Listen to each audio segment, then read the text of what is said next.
commence donc à préparer ma contre-attaque en apportant mes voltigeurs et mon infanterie de ligne, du moins une bonne partie. De ce côté-ci, je vais tenter une bonne fois pour toutes d'en finir avec les chameaux. Après avoir essuyé un tir, je vais retourner l'appareil.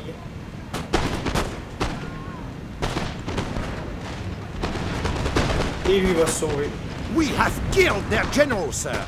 Now they C'est donc must qu'en strike. attaquant son général avec mon artillerie, je l'ai abattu.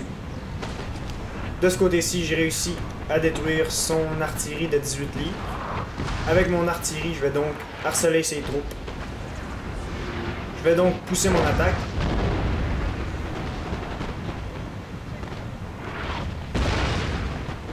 Supporté par mon artillerie. Juste ici, je vais isoler la troupe de chameaux. Alors que ces unités-ci vont fixer l'ennemi. Toujours aidé par l'artillerie. C'est donc que j'en termine avec ces chameaux. Je vais ensuite pouvoir apporter mes troupes pour flanquer mon ennemi ici. Comme on peut voir au fur et à mesure que j'avance, la majorité de ces troupes perdent espoir.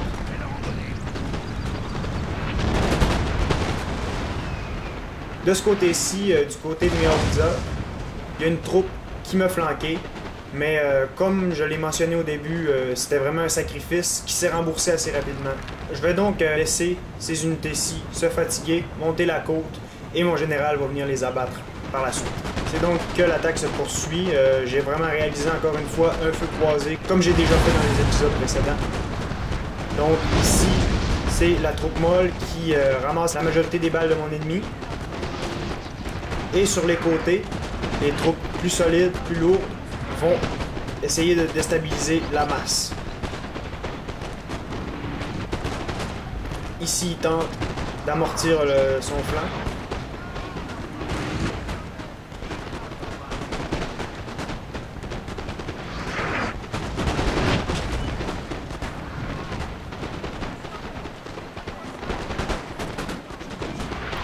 Une troupe vient de flancher.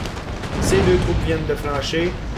Une troisième ici, une quatrième ici, et celle-ci, c'est plus qu'une question de secondes. Bon, c'est alors que je vais commettre une légère faute, c'est-à-dire que je vais poursuivre mon opposant d'une manière relativement téméraire. Comme on peut voir ici, mon général, accompagné d'une troupe de voltigeurs, vont s'occuper de son infanterie légère. En haut ici, j'ai donc toujours mes trois artilleries à cheval, une troupe de voltigeurs, une troupe de vieille garde et mon général. Je suis donc assez fort en haut. En bas, par contre, alors que je poursuis mon ennemi, il commence à se reformer derrière, comme on peut voir. C'est des troupes quand même assez importantes. Cependant, ils n'ont pas beaucoup de morale, puisqu'ils ont déjà flanché. C'est donc dans le bas de la montagne que les choses vont vraiment commencer à se corser, c'est-à-dire que la majorité de mon ennemi s'est reformé.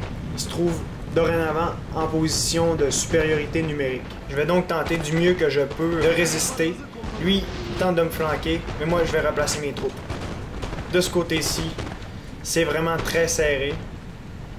Mais à mon tour, je vais tenter de le flanquer juste ici. C'est donc que les troupes recommencent à flancher. Juste ici, j'ai réussi mon mouvement de flanc. Alors que les deux unités à ma droite ont flanché, je retourne mon dispositif pour venir abattre l'artillerie ennemie.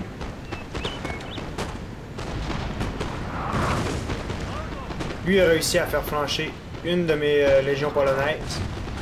Cependant, la deuxième va réussir à avoir raison de lui.